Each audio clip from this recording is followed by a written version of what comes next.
O nome da pregação de hoje é Pecado tem nome, egoísmo. Eu vou continuar a nossa série baseada em Romanos. Vamos ler Romanos 8:1.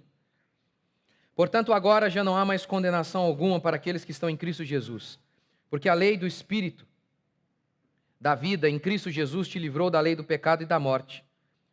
Pois o que para a lei era impossível, visto que se achava fraca por causa da carne, Deus o fez na carne, condenando o pecado, e enviando o seu próprio Filho em semelhança da carne do pecado e como sacrifício pelo pecado, para que a justa exigência da lei se cumprisse em nós, que não andamos segundo a carne, mas segundo o Espírito.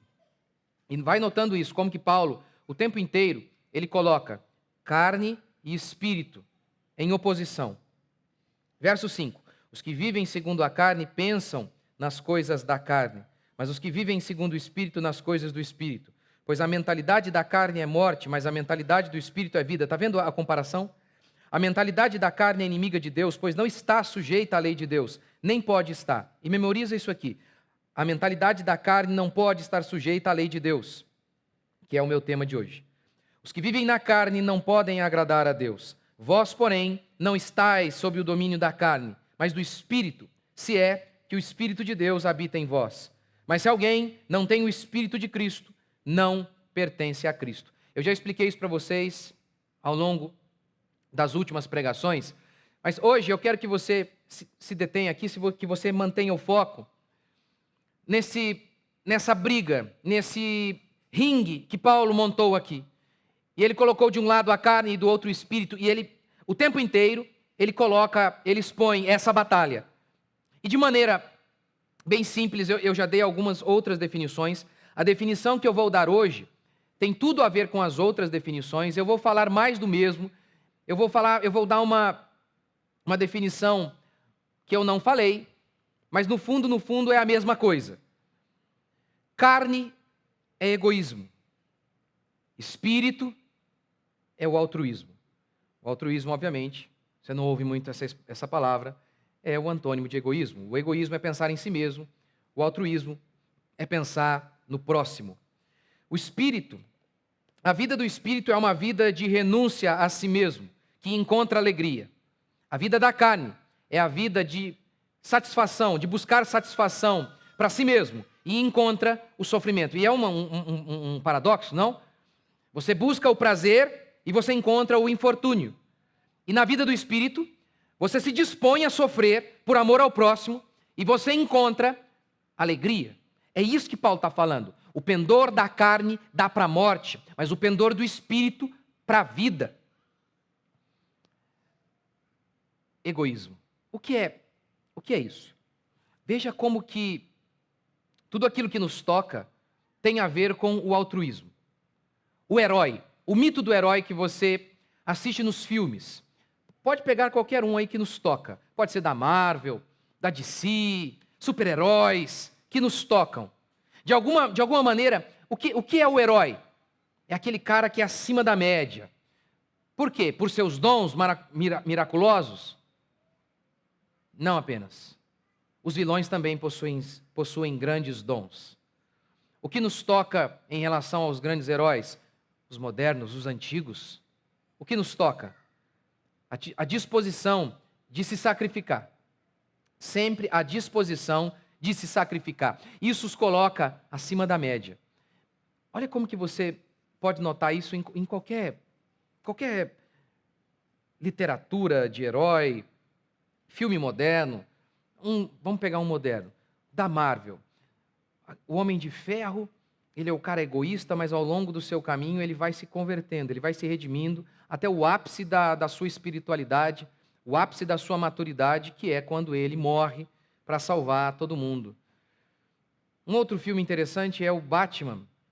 E as pessoas falam, isso é uma idiotice, só fala sobre uma coisa que não existe, personagens que não existem, mas a ficção é isso. É de alguma maneira, por meio de exemplos miraculosos e que não existem, retratar a realidade, aquilo que existe.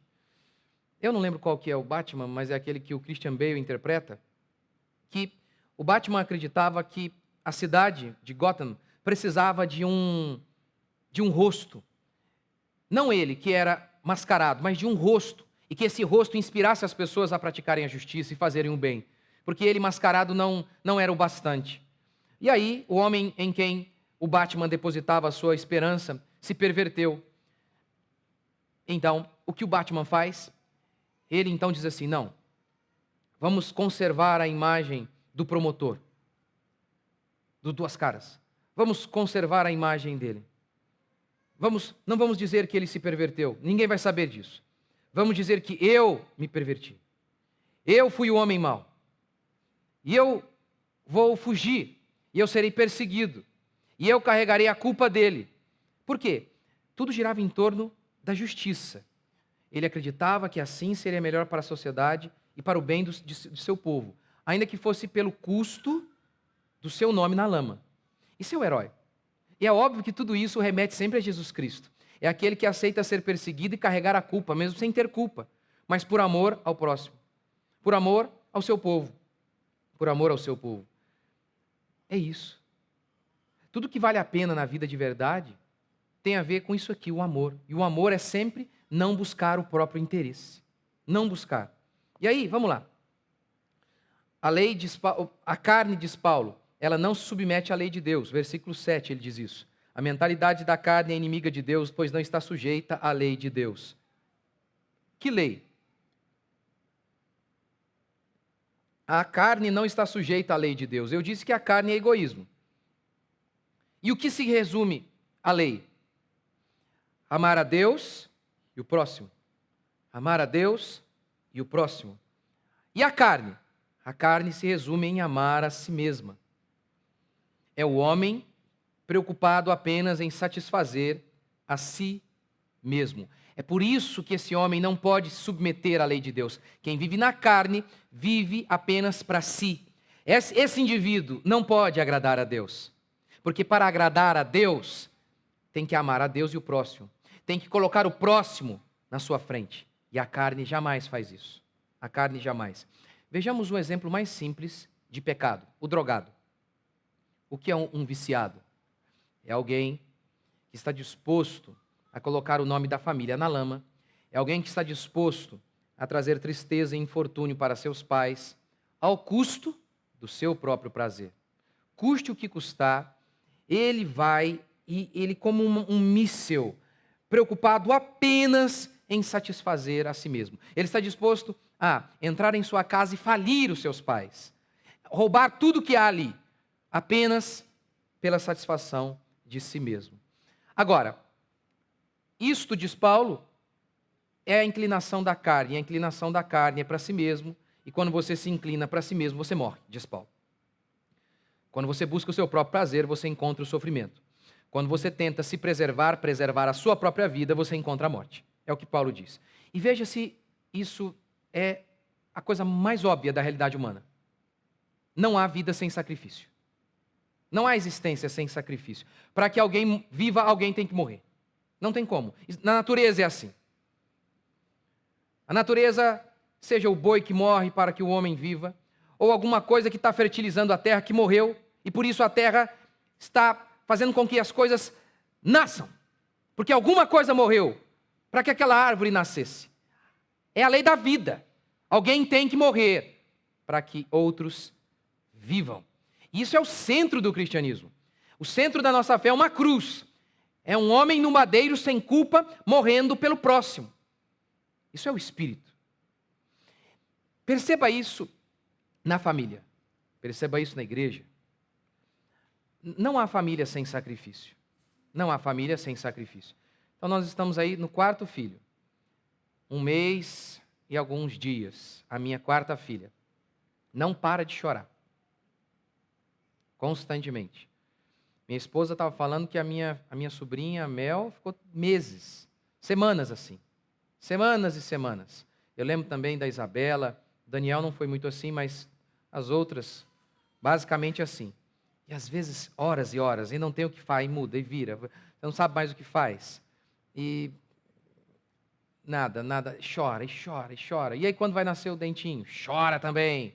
E chora, e fica chata. Terrível. Terrível, terrível. E não é só isso também não. Não tem namoro. Não tem intimidade. É claro que é por isso que muitos não querem ter filho. São viciados em sexo, não podem ficar 40 dias sem. Não podem. É claro que para que alguém viva, alguém tem que morrer. É assim que funciona. É óbvio. Sempre é assim. Sempre é assim. Por que as adolescentes são tão insuportáveis? Tão chatos? Por quê? Por que pecam tanto? Egoístas. Todo pecado sempre tem essa raiz. Egoísmo. Você pode puxar qualquer árvore, vai sair essa raiz. Qualquer árvore de pecado vai sempre ter essa raiz. Sempre. O egoísmo. Filho, leve o lixo para fora. Aí começa a virar o Chuck, né? Começa a ficar endemoniado. Filho, pegue a compra no carro. Filho, arrume a sua cama, que você mesmo bagunçou. Eles não querem pegar o lixo que eles produziram. Não querem ir lá no carro pegar a compra que eles vão comer. Não querem arrumar a cama que eles desarrumaram. Ou seja, o que acontece com esses demônios? O que acontece? Não basta o pai ter dado a vida. Não basta. Não basta o pai mantê-lo vivo. Não basta. Ele ainda gostaria que o pai o tratasse como se ele fosse um rei do Egito, uma rainha do Egito. Quem do abanasse, quem do carregasse no colo. É exatamente assim. Por isso, qual é a técnica para educar filhos?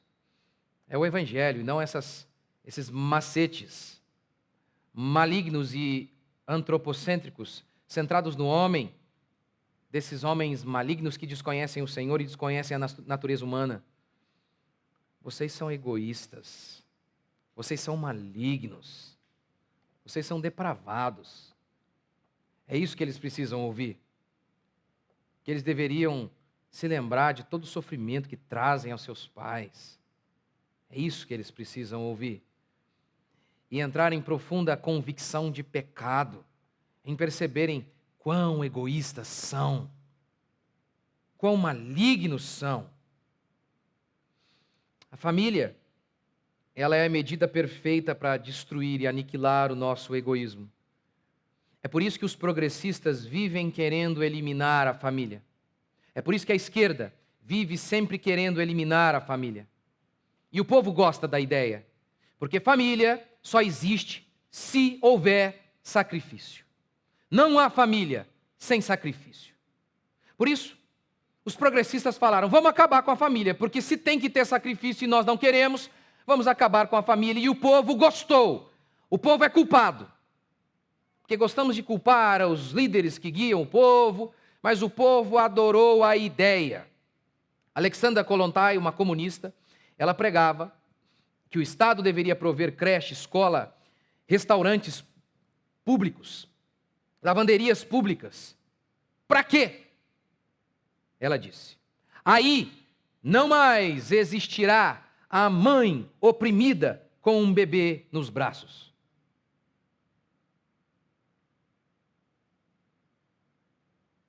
Oprimida. Ora, oprimida é uma palavra talvez não adequada, mas sugada sim, porque é isso que um bebê exige de uma mãe. Ele é um completo parasita. É isso que um bebê é. Ele exige tudo e não devolve nada. Não interessa se a mãe está com dor de cabeça ou dor nas costas. Ele quer o mamar na hora que ele deseja. E acabou. É assim. E todos vocês foram assim. E se você sobreviveu, e eu acho que sobreviveu, está aqui de pé, né? É porque a sua mãe não foi egoísta.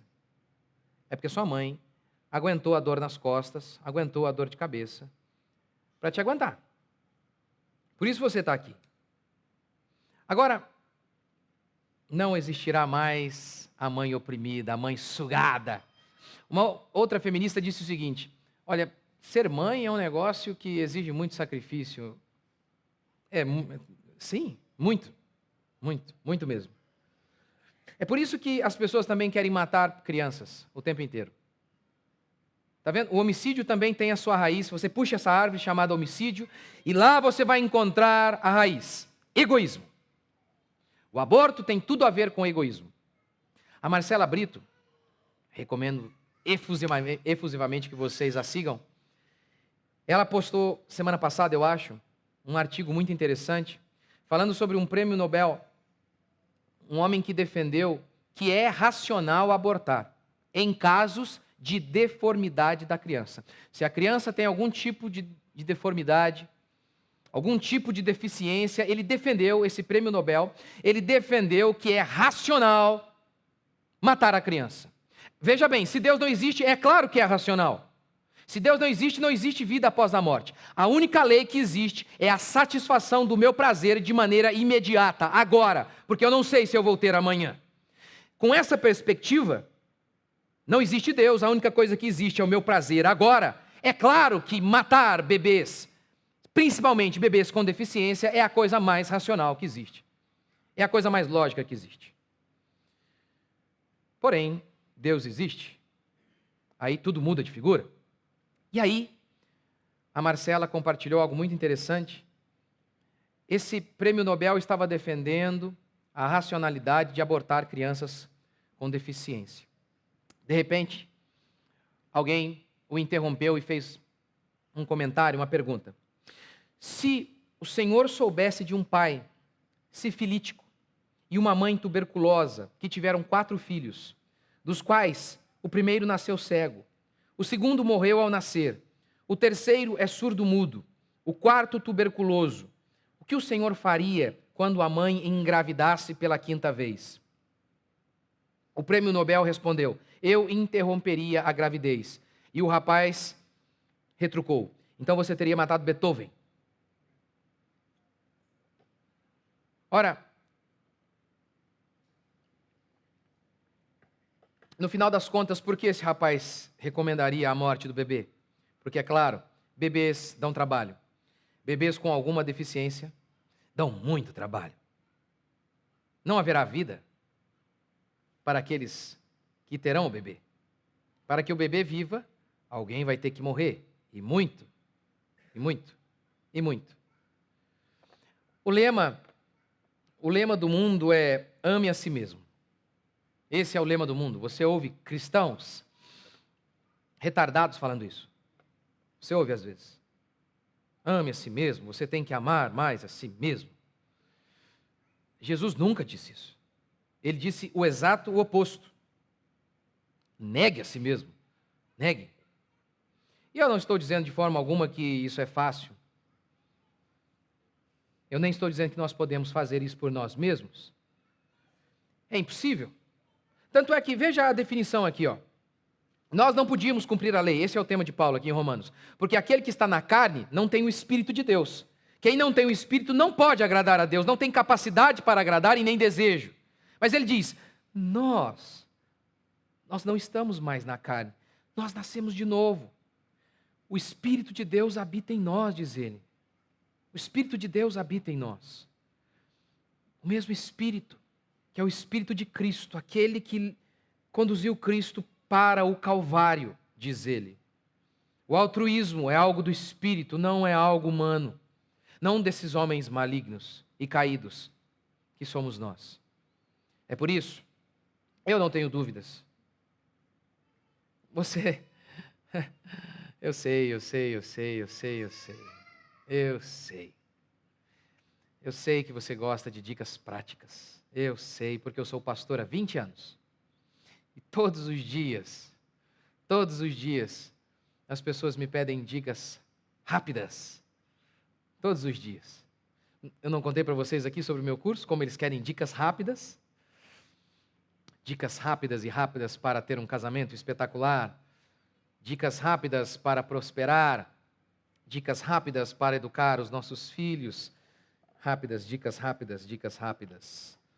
E não é por acaso que os palestrantes de autoajuda fazem tanto sucesso, porque eles prometem dar dicas rápidas.